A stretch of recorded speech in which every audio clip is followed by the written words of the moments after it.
ಏನು ಗಂಧರ್ವ ಸೇನರು ತೀರಿಕೊಂಡರೆ ಈ ಒಡ್ಡೋಲಗಳನ್ನು ಇಲ್ಲಿಯೇ ಪರಿಸಮಾಪ್ತಿಗೊಳಿಸಿ ಗಂಧರ್ವ ಸೇನರ ಆತ್ಮಶಾಂತಿಗಾಗಿ ರಾಜ್ಯಾದ್ಯಂತ 4 ದಿನಗಳ ಕಾಲ ಶೋಕಾಚರಣೆಯನ್ನು ಆಚರಿಸಿ ರಾಜ್ಯ ಭಟ್ಟರೆ ವೈದ್ಯರನ್ನು ಕರೆಸಿ ಈ ಮಂತ್ರಿಗೆ ಉಪಚರಿಸಿ.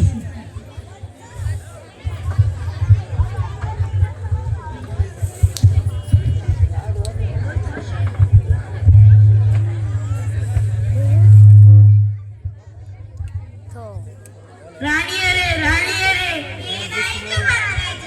ಗಂಧರ್ವ ಸೇನರು ತೀರಿಕೊಂಡರೆ.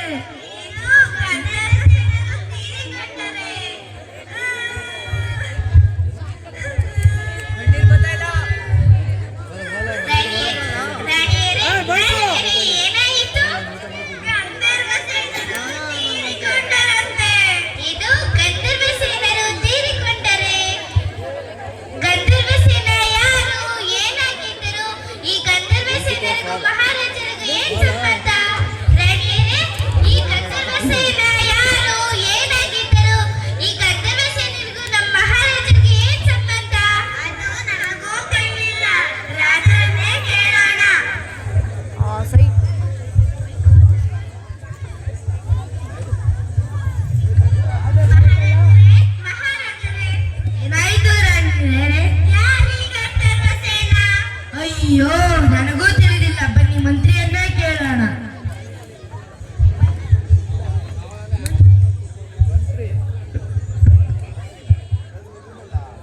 ಮಂತ್ರಿ ಮಂತ್ರಿ, ಯಾರು ಈ ಗಂಧರ್ವ ಸೇನ? ಏನಾಗಿದ್ದರು? ಮಹಾರಾಜರೇ, ದಯವಿಟ್ಟು ಕ್ಷಮಿಸಿ. ಗಂಧರ್ವ ಸೇನೆ ಯಾರೆಂಬುದು ನನಗೂ ತಿಳಿದಿಲ್ಲ. ಆದರೆ ಪಡೆಯ ಮುಖ್ಯಸ್ಥ ಗಂಟಲು ಹರಿದು ಬರುವಂತೆ ಅಳುತ್ತಿದ್ದ. ಅದನ್ನು ನೋಡಿ ನಾನು ಮತ್ತೆ ನಿಮಗೆ ಹೇಳಬೇಕೆನಿಸಿತು, ಹೇಳಿದೆ. ನೀನೊಬ್ಬ ಮೂರ್ಖ. ಗಂಧರ್ವ ಸೇನೆ ಯಾರೆಂದು ಪತ್ತೆ ಹಚ್ಚಿಕೊಂಡು ಬಾ, ಹೋಗು. ಪಡೆ ಮುಖ್ಯಸ್ಥರೇ, ಯಾರು ಈ ಗಂಧರ್ವ ಸೇನ? ಏನಾಗಿದ್ದರು? ಸ್ವಾಮಿ, ಅವರು ಯಾರು, ಏನಾಗಿದ್ದರು ಎಂದು ನನಗೂ ತಿಳಿದಿಲ್ಲ. ಆದರೆ ಸ್ವತಃ ನನ್ನ ಹೆಂಡತಿಯ ಗಂಟಲು ಹರಿದು ಬರುವಂತೆ ಅಳುತ್ತಿದ್ದಳು. ಅದನ್ನು ನೋಡಿ ನಾನು ಅತ್ತೆ ನಿಮಗೆ ಹೇಳಬೇಕೆನಿಸಿತು, ಬಂದು ಹೇಳಿದೆ ಅಷ್ಟೇ. ಈಗ ಹೆಂಡತಿಯನ್ನೇ ಕೇಳೋಣ ಬಾ.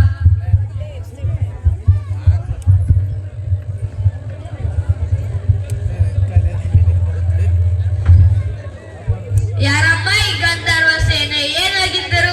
ಸ್ವಾಮಿ, ಗಂಧರ್ವ ಸೇನರ ಪರಿಚಯ ನನಗಿಲ್ಲ. ಈ ದಿನ ಬೆಳಗ್ಗೆ ಸ್ನಾನ ಮಾಡಲಿಕ್ಕೆ ಕೆರೆಗೆ ಹೋಗಿದ್ದೆ. ಅಲ್ಲಿ ಮಡಿವಾಳ್ತಿ ಗಂಧರ್ವ ಸೇನ ಸತ್ತಿದ್ದಾನೆ ಎಂದು ಬಾಯಿ ಬಿಟ್ಟುಕೊಂಡು ಅಳುತ್ತಿದ್ದಳು. ಅದನ್ನು ನಾನು ನೋಡಿ ಅತ್ತೆ ಗಂಡನ ಬಳಿ ಹೇಳಿದೆ. ಅಯ್ಯೋ, ಯಾರು ಈ ಗಂಧರ್ವ ಸೇನ? ಮಡಿವಾಳ್ತಿಯನ್ನು ಕೇಳೋಣ. ಯಾರಿಗೆ ಗಂಧರ್ವ ಸತ್ತ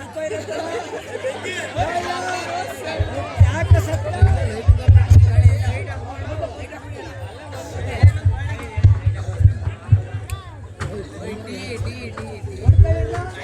ಕುಡಿತೀಯಾ?